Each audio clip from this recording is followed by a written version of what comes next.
Turn off your lights. Make sure your doors and windows are locked. Things are about to get spooky. I Sold Myself on the Deep Web by Drechenaux.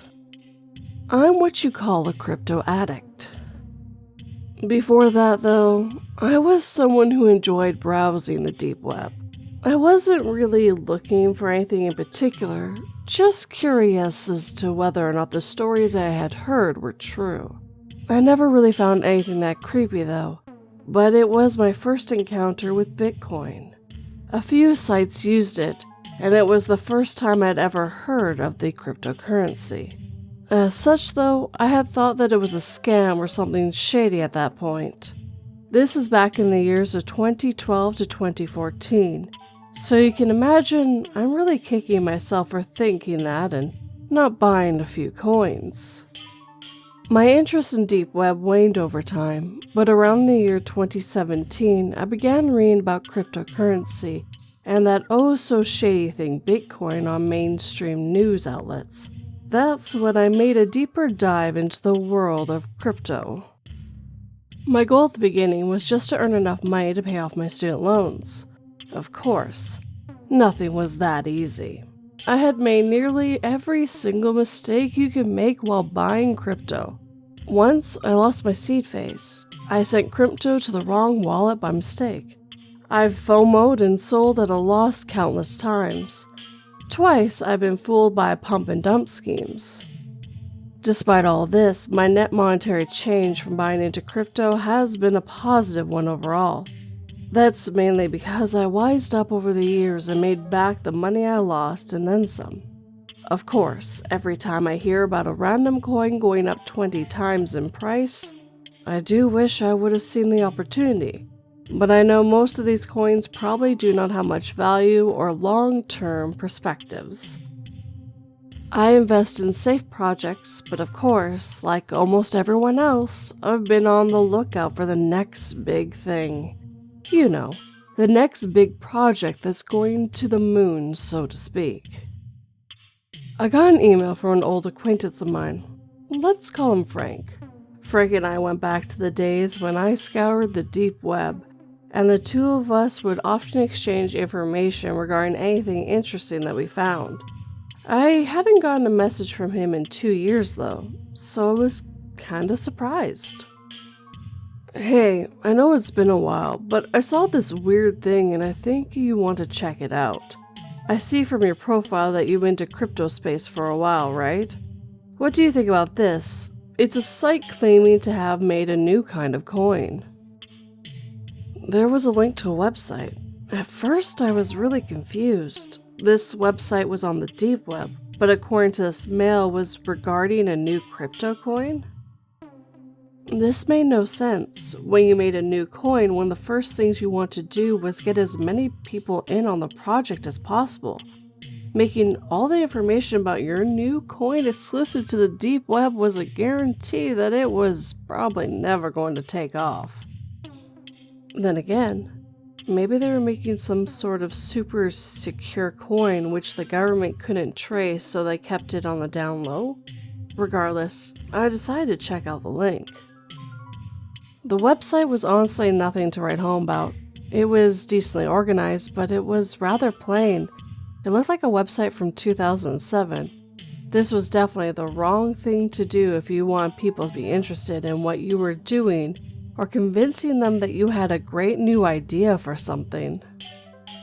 There wasn't even too much information on the site about the coin itself, with most of it linking to a video they had made. There was a forum, but accessible only to members. Guess there was nowhere else to go. I went ahead and clicked on the video. It showed a dark room with a desk right in the middle. Someone walked in wearing a white mask and a dark hood. As he spoke, his voice was distorted, so he was clearly using a filter of some sort. Greetings. Thank you for your interest in our new project. One by which we hope to revolutionize the very concept of cryptocurrency and blockchain technology. I have long since been a member of the crypto space. but I consider myself to be an environmentalist first. You must have already heard about the environmental impact that mining cryptocurrency has. Many people have spoken about that. As such, we want to look for a way to solve this problem. A solution quickly came to me, but it was a bit of an unorthodox one. You see, I'm a man of many interests, and the occult was one of them. One thing I've always been told was that spirits, demons, and what have you, they always know everything going on in the world. They don't follow the normal laws of physics either. It was at this point I began frowning. What on earth was this? Was this guy really talking about ghosts and spirits in a crypto video? I thought that it might be possible to use this to our advantage. You see, a spirit can theoretically solve a problem in an instant. Time works different for them. And the best part is, the environmental impact is nil. I was just about ready to turn this off at this point. What kept me going was the mild curiosity regarding where this guy was going. This had to be some sort of scam, right? But what was the scam? Was he going to ask for a donation first, or was he going to try to install malware on my computer? I mean, he must have made this video for a reason, right? I just want to know what this scam was so I could tell Frank what it was. I searched around in many books on the occult until I came upon them. They do have a name, but not one that can be spoken freely in this tongue. Suffice to say that a certain supernatural creatures are willing to help us and mine our coin for us. Now, of course, you must be thinking that such a thing isn't worth your soul. Rest assured, though, that these creatures don't want our souls, simply our bodies. I told them that in that case, they should buy us all a round of drinks first. He chuckled at his own joke. Anyway, the idea is simple. You, as a human, can rent out your body for a small portion of the day. In exchange, these creatures will mine coins for you. That's right. I managed to connect the spirit realm with the internet so that they can mine cryptocurrency for us. Right now, we are starting out with mining Bitcoin by this method to test it out, but we'll release our own project very soon. I can say though that I'm quite excited by the potential of our upcoming coin, as it will be mined only by these entities. All information will be held not only on the internet, but within the spirit realm as well. So even if every database on Earth was wiped clean, we could recover the data. For now, though, we will just see how easy it is to mine Bitcoin using this method. If you're interested in renting out your body, you can go ahead and sign the contract given on our site. If you're interested in simply buying some of our coins when our new project will be released by conventional methods, please stay tuned for further updates. Thank you. The video ended at that, and I was left confused. Making all of this would have taken some cash and some time. So, was it all really just a hoax? How were they planning on making money out of this? With no further information available, I checked out their forum, but that was only open to people who had signed their contract for now. I took a look at this contract. It was needlessly long and annoyed me because I knew that there was no way that a site like this could even take anyone to court if the contract was violated. So what was the point? The gist of the whole thing was that you would agree to rent out your body for a time ranging from 1 to 10 hours a day. In exchange, you would get a set amount of Bitcoin per day, with it increasing depending on how long you rented yourself out. Let's say you get X amount for an hour. Then you get 20 times X for 10 hours. Clearly, it was designed for people to choose the maximum amount of time possible. Frustrated, I put down my selection as 1 hour and hit accept. A message popped up. This contract will be valid for 1 year and cannot be cancelled before then. Are you sure you want to accept? I scoffed at the idea of them trying to enforce this contract and hit the accept button. A congratulatory message popped up as well as an address to a wallet I could unlock. Disappointed, I browsed the site a bit more and saw nothing to explain what it really was. I could only chalk this up to a very elaborate hoax. The next day, I went about my day as usual, when something odd happened as I left my driveway. I found myself in my office an instant later. If I had been paying a bit more attention at the time, I would have noticed that I lost it exactly 1 hour. But I wasn't. I had zoned out while driving to work occasionally, but not when I was entering the building. I chalked it up to just having a long daydream though. Things didn't worry me. Not yet at least. Something similar happened the next day though. I had some trouble noticing as it happened while I was chilling around at home. I just thought I lost track of time as the sky suddenly became a lot darker. The third day though, it happened at work. I was in a meeting and then it was over and I was at my desk. On one hand, I was happy to be able to skip that meeting, but I also knew I was losing my mind. The MRIs all came back normal, and the doctors thought I had dissociative identity disorder when a month later, I found myself in my house with some jewelry I had no recollection of getting. I learned the next day that one of my neighbors had been mugged, but didn't know who it was. That day, I suddenly found myself in the park with a shard of glass in my shoulder. I learned that someone had smashed another neighbor's car. Fed up with this, I installed cameras around my house to watch me, and that night I saw myself leave the house and come back later with some cash. Cash I must have stolen. Yeah, I learned someone's house had been broken into the day after that. I finally put 2 and 2 together and went back to the website. I hadn't checked my wallet, but it had a substantial amount of Bitcoin now. Clearly, this thing hadn't been a hoax. They wouldn't be paying me if they weren't getting something out of it. Whatever entity chose to inhabit my body started out by just mimicking what I normally did, but it was clear it was getting more and more daring with the theft and vandalism it was doing. I read up on the long contract again and saw no termination clause. I can't exactly communicate with this thing that takes control of me, and even if I could, I have a feeling that it doesn't want to leave. Forum posts on that site are no help as few people seem to be in the same boat as me, but have no idea what to do. The site doesn't seem to have a customer service section, to no surprise. Based on what I read of the contract, the entity can't hurt me or my property or do a crime that would lead to me being arrested or the such. But it can do crimes as long as it makes sure that I'm not caught later on. Anyway, I highly doubt it wants me to be arrested. It would not have as much fun as when I'm free to roam around.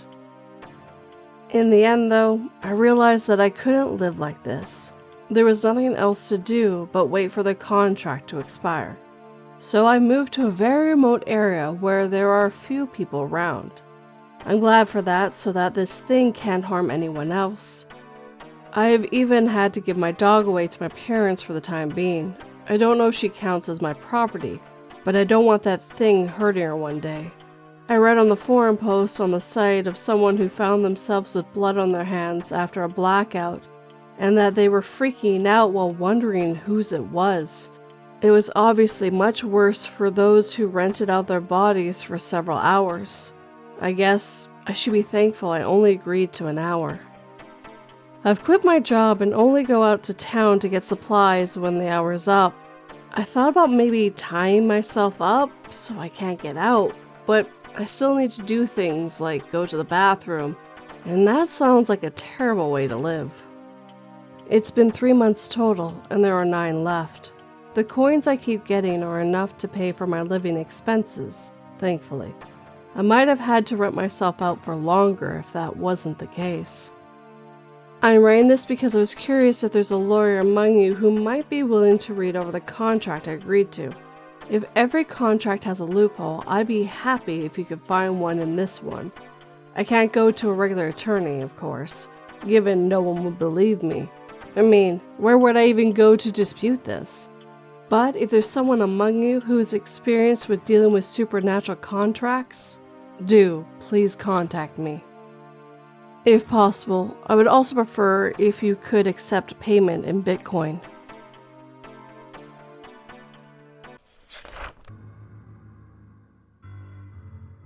His captor slid him a pen and paper and said, "Simply write, I'd rather have my gag removed than my tongue removed, and I'll do it for you." Biting back his fear, the man wrote, "I'd rather have the gag removed than my tongue removed."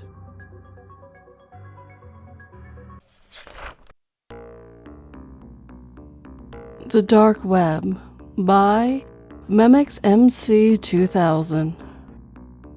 I always found creepy, mysterious things fascinating. I always have, even as a kid. My parents used to put me to bed by telling me scary stories. Scary stories about monsters, vampires, witches, and ghouls. I like to refer to these kind of stories as old school scary stories. These stories are nothing like scary stories you hear about nowadays with murderers and kidnappers. Unlike vampires and monsters, murderers and kidnappers are actually real, making it even more frightening. Old school scary stories never scared me that much because I knew none of the stories were real. It was fake. It was all fake. After all, there's no point in being scared of things that aren't real, right? Well, that's initially what I told myself whenever I get scared. However, I had no idea what lay for me as I got older. I'm currently 20 years old. I live alone just outside of town in a tiny apartment. I'm a student with a part-time job, so the tiny apartment is sadly all I can afford. My best friend Emily comes to visit me sometimes. We have been best friends since middle school. Emily and I had decided to sleep over at my place this weekend. Emily was going to sleep on an air mattress while I took the bed. The days leading up to the weekend consisted of studying, working, and sleeping. When Friday finally showed up, I got excited. I waited till Emily was done working her shift, and then she came over to my apartment. It was around 8 p.m. when she turned up. We had something to eat and sat down to watch a movie. When the movie was done, the clock struck 11 p.m. Emily went to the bathroom while I started tying up a bit. My phone suddenly vibrated and I didn't check it at first because I thought nothing of it. Little did I know that would be the biggest mistake of my life. After I was done tying up, I realized Emily had spent an unusual amount of time in the bathroom. I grew a little concerned about her absence, but I quickly shoved it away, reassuring myself that she was probably just fixing her makeup or something. I sat down on the couch and checked my phone. It was a snap from Emily. She had sent me a picture. That's odd, I thought to myself. The concerned feeling I had a moment ago came back stronger. I tried reassuring myself again. Maybe she had sent me a snap to show me that she was fine. I opened the snap. I screamed. I was horrified. How could this happen? I was right here. Tears started streaming down my face. I was sitting on the couch, shaking like a chihuahua. The snap contained a picture of an unconscious Emily with the words, "Looked like your friend needed a time out." I rushed to the bathroom as quickly as possible. That was probably a dumb decision, but at that point, I didn't even care because I had to help Emily. When I opened the bathroom door, there was no sign of anyone. There wasn't even a sign of a break-in or an open window. Nothing. How on earth could someone have broken into my home? I had been in the apartment all day. I started panicking. I had to call the police, pulled out my phone and dialed the emergency number. A policeman picked up the phone. "Hello, what's your emergency?" I answered hurriedly. "Hello, my name is Mia Chanavi. I live at 34 Hill Avenue. My friend Emily Fieldman has gone missing. You need to hurry, please." The policeman on the other line replied, "Okay, we'll be there right away." I hung up the phone and sat down on the couch. My phone vibrated again. I knew I had to look, but I didn't want to. I picked up the phone and saw another snap from Emily. I opened it. It was a picture of a terrified Emily with a knife held to her throat. and a person with a black mask standing behind her. On the picture it read, "Be careful what you say to the police, or the bitch gets it." I tried to stay in the background, but I couldn't make out anything. It was all black behind them. The picture had been taken with a blitz showing only Emily and the other person in the mask. From the looks of it, the person in the mask seemed to be a man. Regardless, how did they know I had spoken to the police literally seconds after I hung up the phone? At least I had evidence now because of the photos they had sent me. A thought quickly appeared in my head. If they knew I had spoken to the police, then they would have found out if I had shown the police this picture. And if they had found out about it, then they would kill Emily. I had to find the perpetrators on my own, or else I'm afraid Emily was going to die. The police showed up about 10 minutes after our phone call. I opened the door and greeted them. I knew I had to lie to them, so I said, "It was a false alarm. Emily had gone to the store without me knowing. I'm terribly sorry." The policeman I had talked to on the phone looked stern and replied, "Are you sure? Because if that's the case, you risk facing a $1,000 fine or end up in prison." I answered, "Yeah, I'm sure. I'm so sorry. I really did think she was gone." The policeman sighed. "Well, you sound pretty concerned on the phone, so we believe you. We'll let you off with a warning this time, but if this happens again, you'll be charged with a $1,000 fine. Worst case scenario, there's a possibility of you ending up in jail. So please be careful when you call us for emergencies." I replied, "Yes, absolutely. It won't happen again. Goodbye." The policeman said, "Goodbye. Have a safe night and take care of yourself." The police then left. I closed the door. My phone vibrated again. I knew who it was immediately. I looked at it. A snap from Emily. I opened it. There was a picture of Emily tied to a chair. Her eyes were red and puffy like she had been crying a lot. The text on the picture read, "Good job, love. Award you for your cooperation." I sighed. What reward were they talking about? I'm not even sure I wanted a reward. My phone vibrated again. Another snap from Emily. This time it was a picture of a warehouse with some cars in it, with a text saying, "This is your first clue as to where Emily is hiding." The picture I had got was from a warehouse, but it was dark and it was hard to make out where it was. I suddenly spotted some cars lined up at the far back. Those cars looked really familiar. That's when a thought popped in my head. Of course, they're in the abandoned warehouse for cars that used to be me and Emily's hangout spot when we needed a break from the world. I knew what I had to do. I drove my car to the old warehouse and parked it outside the building. I went in. Nothing. The sun had gone down so naturally. The warehouse was pitch black. The only sound that could be heard was my footsteps as I tried to find my way in the darkness. I took out my phone and turned on the flashlight. I tried to find a light switch, but I had no luck. I walked further in and discovered a door. I opened it. On the left side of the door on the wall was a light switch. I flicked the switch, but there was no light. Of course, I thought to myself, this place is abandoned. There's no electricity here anymore. In the middle of the room was a chair. I approached the chair cautiously. I was afraid someone was going to jump out from the darkness and kidnap me too. But nothing happened. I looked at the chair and realized that it had been the chair that Emily was tied to, but she wasn't there. "Hello?" I said, getting nervously. "I did what you asked me to. Now, where's Emily?" But to my dismay, no one answered. My eyes then fell upon the cars that were lined up. I spotted a note hanging on the windshield and made my way to the cars and took the note. It read, "Here's your second clue." I turned the note around, but there was nothing there. I looked up trying to spot something, but the room only held the chair and the cars. My phone vibrated. I took it out, knowing who it was. Another snap from Emily. I opened it to be faced with a tree. Why in the world would it be a tree? I studied the background as well as the tree, and that's when I realized it. That was a tree that Emily and I had carved into the wood that would be best friends forever.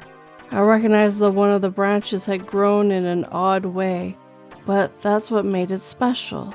That's what made me and Emily choose that tree.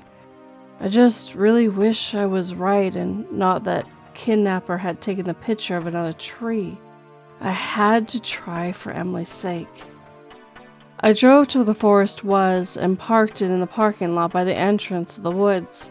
I got out and started to walk up to the all too familiar path. While walking further into the forest, a flashback suddenly hit me. A flashback from the first time Emily and I walked here together. Some boys in our class chased us all the way up here because they wanted to beat us up. We ran from them and hid in the woods, and that's when we decided we'd be best friends forever. After walking for a while, I had to turn away from the path and head into the thick forest where there was no path to guide me anymore. This walk took longer than I had remembered. Because of everything that had happened, it felt like 1 minute lasted for 20 minutes. And I started to pray to God to keep Emily safe and that I would find her in time. To be quite honest, I wasn't really a Christian, but I was so desperate. It was better safe than sorry. I started to run because I wanted to spend the least amount of time as possible. I got there as soon enough after a little run, but there was nobody there. I walked up to the tree and found the carving, our carving. E plus M equals BFF. Looking at it, I smiled, remembering the good times.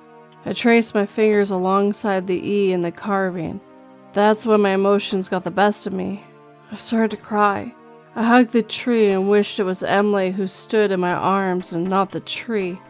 After I had to cry a whole lot, I had to start looking for clues. I stopped hugging the tree and began to hunt. After a little while, with no luck, my phone vibrated again. Yet another snap from Emily. I pulled out my phone and opened the snap. I could tell that the picture was taken in our schoolyard, in the place where Emily and I first met each other. I couldn't see Emily in the picture though, and that freaked me out. I placed my phone in my pocket and I had to get there as fast as I could. I ran down to my car and drove off. I parked the car in the school's parking lot and got out. I had to find Emily. It was the only thing on my mind right now. I started walking down the schoolyard. I couldn't see anything. My head turned to the side, and that's when I spotted the place where the picture was taken. The first encounter with Emily. All the memories came flooding back. The same old tiny shed with the same old tree beside it. I walked towards it. I had the feeling I'd find my next clue, or better get Emily in there. As I got closer, I noticed that someone had left the door to the shed ajar. I opened the door to the shed and looked inside. It was dark, but the room was illuminated by the moon. There was a desk and a chair standing in the middle of the room. I walked to the desk and found a note. The note read, "Final destination is Emily's place. Can you reach us in time?" I waited for the distinct sound of the Snapchat notification. Nothing happened. Couldn't stand here all night, so I ran back to my car and sped off towards Emily's place. I sat the whole trip just hoping Emily was okay. I couldn't think of anything else. I reached Emily's place as fast as I could and ran inside. There was nobody there. I admit that maybe barging into Emily's home like that just wasn't the greatest idea, but I was desperate. I tried to call out for Emily's name, but no one answered. I searched downstairs for her, but to no avail. I went upstairs, but could not see anything. Her room was the last room I checked. She had to be there, of course. Why did I not look in there at first? I'm so stupid, I thought to myself while opening the door.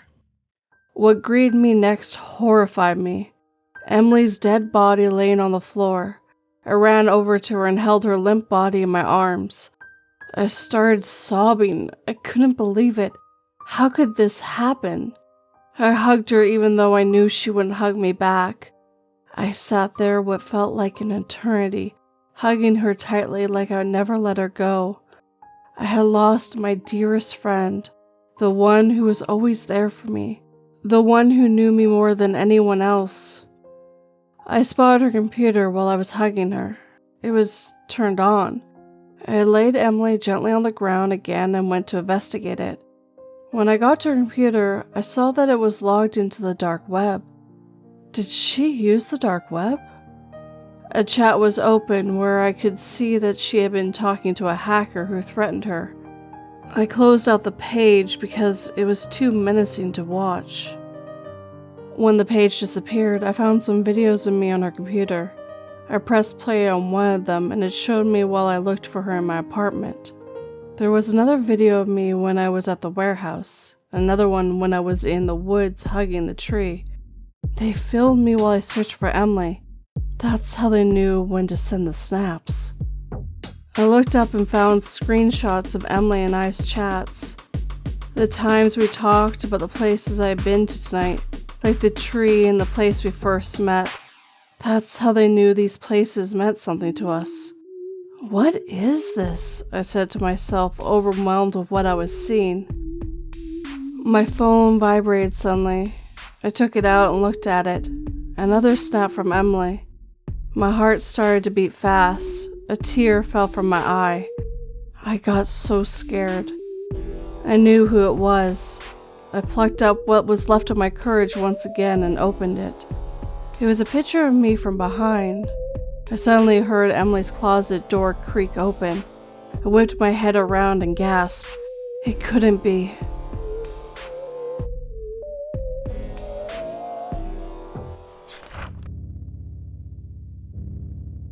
Due to a serious malfunctioning defect, consumers are advised to immediately dispose of affected products to avoid injury or death. I ran to open all my Pokeballs and almost threw up when I did.